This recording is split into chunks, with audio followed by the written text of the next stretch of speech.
د لنډیو هندسي جوړښت څنګه ده؟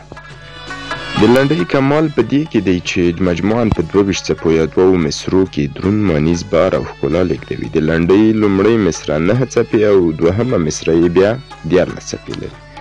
د لنډیو قافیې حکمي قافیې دي چې دا ډول قافیې عموماً په لنډیو کې مراعات کیږي چې د لنډۍ ټول آهنګ بشپړوي. هر لنډۍ باید د زور یا هیګردک په واول یا غږیز غږ پای ته رسیدلی وي. په پای کې که دا زور یا هیګردک را نشي آهنګ یې نیمګړی پاتې کیږي. لنډۍ د پښتو ژبې د فونولوژیکي یعنی غږیز جوړښت تابع ده او د هغې پر بنسټ جوړیږي. په نورو ژبو کې د دې ډول شعر البته په همدې وزن او آهنګ څرک نه دی لیدل شوی او نه نورو ژبو ته د لنډۍ په بژباړه کې د دې آهنګ ساتل شوی دی. پر ټولو لنډیو باندې یو قانون د تطبیق وړ دی، یعنی دا چې د هرې لنډۍ لومړۍ مصره باید حتمي 9 څپې او دوهمه مصره یې 14 څپې درلودونکې وي.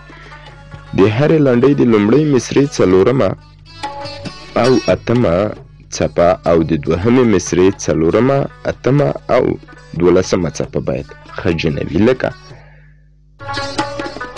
زما د زړه بازار وران شي په تا کې بله سودا نشته بې له غمه. په دې کې د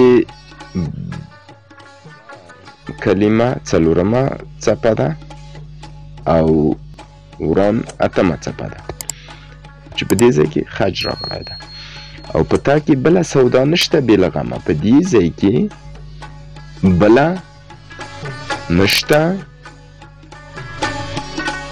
او غمه څپه څلورمه، اتمه او 12مه څپه کې خج یا اکسنټ راځي. څرنګه چې په لنډیو کې د وروستۍ مصرې وروستۍ کلمه آهنګینه وي او د وروستۍ څپې آهنګ یې لوړ او تر هغې د مخه څپې آهنګ یې لویندلی شانت وي. تاسو کولی شئ په دې لنډۍ کې څلورمه، اتمه او په دوهمه مصره کې څلورمه، اتمه او 12مه څپه کې خج راوباسئ او په کومنټونو کې ځای په ځای کړئ. هلکه زه ډېر په نخرو ځه په لویو غرو ځه چې شملې د باد وهینه، یا